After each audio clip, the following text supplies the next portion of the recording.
একটা সময় কিনা যে মানুষটা সবচেয়ে বেশি কাছে ছিল আপনার, কিন্তু পরিস্থিতির কারণে যখন সে মানুষটা আপনার থেকে দূরে চলে যায়, তাকে একটা নজর দেখার জন্য হলেও অধীর অপেক্ষা করা যায়, তাই না? ঠিক এরকম একটা মানুষের জন্যই কিন্তু আমি অপেক্ষা করছি, যে মানুষটার সাথে কিনা একটা সময় নিয়ম করে প্রত্যেকটা দিনই দেখা হতো, অথচ এখন সেই মানুষটার সাথেই মাসের পর মাস দেখা হয়। যখন আমার কিছু কাছের মানুষদের আমার পাশে থাকা উচিত ছিল, কিন্তু পাশে না থেকে তারা আমাকে ছুঁড়ে ফেলে দিয়েছিল, ঠিক সেই মুহূর্তেই এই মেয়েটার সাথে আমার দেখা হয়েছিল।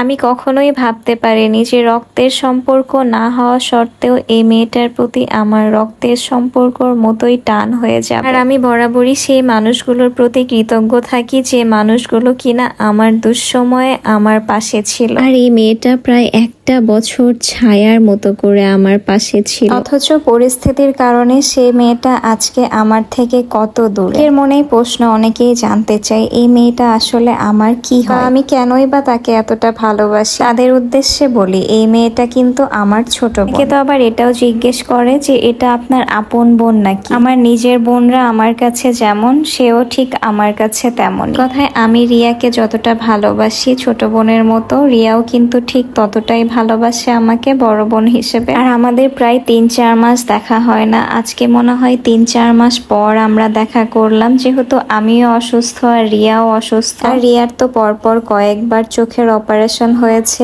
যার কারণেও চোখে ঠিক মতো দেখতে পারে না আর চলাফেরা করতেও কষ্ট হয় একা একা। কিন্তু তারপরও সে যখন শুনেছে যে আমি নিজেও অনেক বেশি অসুস্থ, সে আমাকে বারবার করে বলেছে, আপু আজকে চেক আপ শেষ করে তুমি আমার সাথে দেখা করে যেও। আমি একটা কথা মনে প্রাণে বিশ্বাস করি, যে মনের মিল থাকলে সম্পর্কের কখনোই দূরত্ব হয় না। রিয়ার সাথে আমার সম্পর্কটা ঠিক তেমনই। আপনারা সবাই আমাদের দুই বোনের জন্য দোয়া করবেন, আর ভালো থাকবেন, সুস্থ থাকবেন। আল্লাহ হাফেজ।